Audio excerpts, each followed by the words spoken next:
What's up, guys? Today I wanted to talk about what I actually learned in the car business. Now, I feel like my time, my 4 years spent in the car business, going through the sales process and being trained well during that time, I mean, so much stuff that I learned in the car dealership I actually use today. And for that reason, I wanted to share with you multiple things that I got from the car business, what I learned that I still implement in my real estate investing business, which I believe causes me to have continuous success. Okay, so let's get right into this.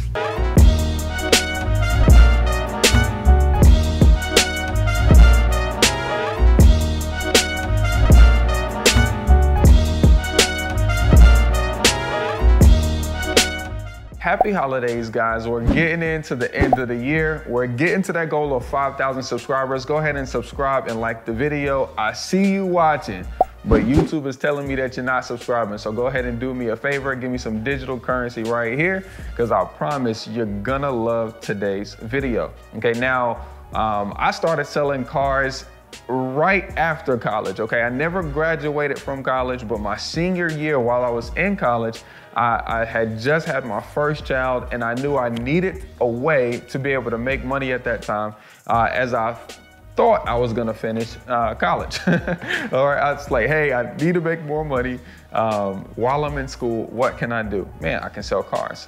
Now, the good news is I got hired on the spot, but with the promise that if I made 100 grand, then I would leave school. Okay, so this is what happened. So I end up getting hired, I commit to the job. Training was supposed to be 3 weeks long, but we had a big sale my first weekend at the job. And so because we were so busy, my general manager sent me out onto the floor. He said, yo, bring back a customer, we'll do a deal together, okay? I was like, yo, I'm not trained yet. But he said, bro, you don't need to be trained. Go play dumb, okay? And literally, I went out, played dumb, and I got my first sale that day, okay, that day. And I learned a lot of things, not just through that particular time that Scott had sent me out there without knowing barely anything about cars. You know, he sent me out there on faith, right? So a lot of that's one of the key things that we're gonna go through. I don't wanna ramble, but I promise, if you'll write down these things that we're gonna talk about on these videos, and you actually choose, maybe not all of them, maybe you just choose 3 things to implement in your life or your business, then you will see some kind of change. Get down or lay down. That's the first one. Get down or lay down. That was the attitude every time we came into the dealership, okay? If we're supposed to be at work at 9 o'clock and you're there at 9:01, what are we doing? All right, is that how serious you are about life? That you're willing to be late, you know, on the day of the day that you're supposed to be performed, the day that you're about to create, you're gonna be 1 minute late on? You didn't wanna just wake up 15 minutes earlier so you can be 14 minutes early so you can be prepared for your day? And when your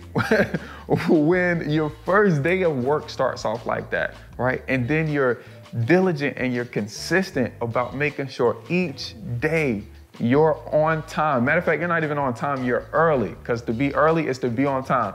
That's one thing they taught us in the band. To be early is to be on time. When you go into each day, as in get down or lay down, okay, you're gonna fight. You're gonna continue the fight. You're gonna be willing to start the fight whenever you go into it with that mindset. Okay. The second thing that I learned is marketing is the lifeblood of your company. It's not an option. Marketing your business is not just something that we try or that we play around with or that we tinker with or that didn't work, so I'm never doing it again. No, marketing is testing. Okay. Marketing is finding others in your market who are successful at your business, at your niche, and then asking them, hey, what kind of marketing are you sending out?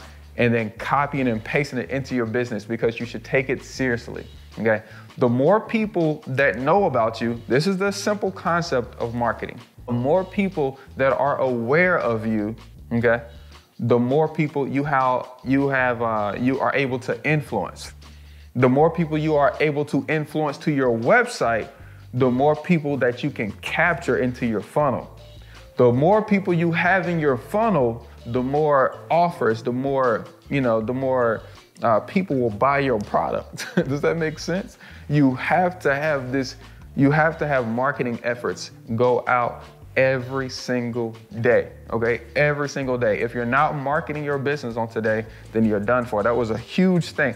Scott used to say, hey man, we're gonna do mailers. We're gonna do 100,000 mailers. I'm gonna put them out on this day, and I'm putting them out on this day because. So he would tell us what the marketing message was, tell us what the marketing piece was, and then why he did it that way. And that made, when he shared his marketing strategy with the team, it influenced the team to go back and let the customers know the mission of why we sent out this marketing piece. We sent out this marketing piece because it's Christmas time. And the dealerships, we have to sell all of our cars that we bought in this year. Otherwise, we're gonna have to pay taxes on it. And for that reason, since we don't need these cars on our lot past this year, we're gonna have a sale. So that way you can come buy this car at a better price. So we don't have to pay taxes on it before the end of the year. And we only got 32 more days to do that. You see what I'm saying? Because he did that with because marketing was the lifeblood of his company, right? We were successful. Number 3 is tell them all, okay? Tell them all what you know, okay? Give all that you know to anyone who asks, because they won't do it, okay? So it's okay to share what you know. It's okay to, hire people to come in your company. That's one of the first things that students typically give me pushback on is like, what if I hire somebody and then I give them access to my list? I give them access to my leads. I give them access to all of the stuff that I know. Well, why do you want to keep that to yourself? I mean, that doesn't really do you any good by keeping it to yourself. It will do you one better if you learn how to share it and you train somebody else up to do it, and now they can help you do it in your business. Now that causes you to make more money of it. That causes you to make more money. But the beautiful thing about sharing is most people won't even do it. So it just highlights you and makes you more valuable. So that's one thing that they used to tell us all the time was tell all that you know, because customers would come in with information about cars, but we would have to tell all that we know so that way they would know that we're the expert. You know a little bit, but I know more than you because this is what I specialize in because I'm an expert. Number 4 is just plain how to sell. Okay, plain how to sell. I don't want to get into a bunch of that, but I definitely have a lot of sales videos on our YouTube channel. And if you'd like to see more, just let me know in the comments below. Okay. Next one is always be hiring. Okay, always hire. Scott was crazy with the hiring. He would hire about 8 to 10 people at one time because he knew that sales was a high turnover. Okay, it was a high turnover kind of business. I remember him even creating little contests around hiring. He had this time where he was trying to capture more college students. So he made it like an internship program.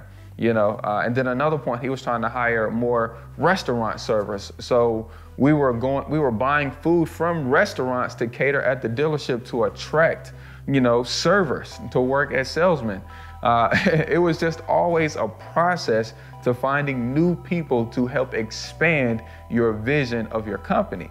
And so hiring is definitely a key to business, okay? Now, number 6 is train daily. You never know enough, okay? Let me give you our breakdown of our schedule from the car dealership. I don't follow this, fully, but I definitely believe in multiple check-ins per day. Okay, so this is what we did. So you're supposed to be at work at 9 o'clock, okay? At 9:30, we have our first meeting. Meeting goes over what we did yesterday, goes over the leads that came in. It's like a general hype up session, okay? More hype up than anything. Right after the 9:30 at 10 o'clock, we got trade walk so we can look at all of the cars that we took in yesterday, right? So he's showing the staff the inventory, okay? And then next at right after that at 10:30, then we had sales training for anybody who sold 15 cars or less, just general sales training. At 11, we had our first clock in, which is like a timeout. Each time we're doing these timeouts, we're looking at what is your performance in these last few hours? What have you done right now? It was so structured. It was so structured and it pushed performance because, hey, great. It's been 2 hours. What exactly have you done?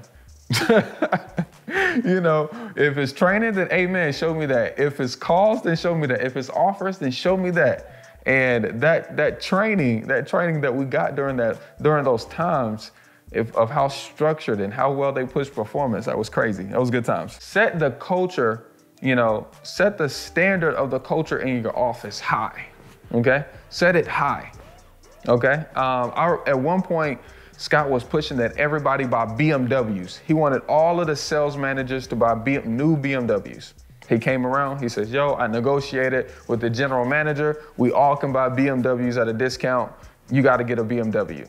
Matter of fact, in order to get a promotion at work, you need to have an iPhone, because if you don't have an iPhone, you can't get promoted. He was promoting like a high culture, high lifestyle.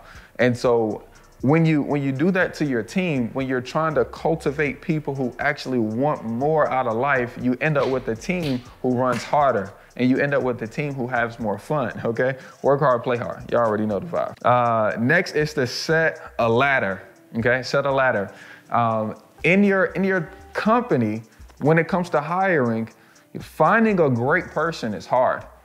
But after you find a great person, keeping a great person is even harder, okay? And the ladder, setting up some kind of promotional system within your business, help people stay with you longer, because then they don't get bored, okay? They don't start thinking, oh, well, I done made this person so much money, let me go ahead and use it for myself now. They get bored. So you have to make it so great.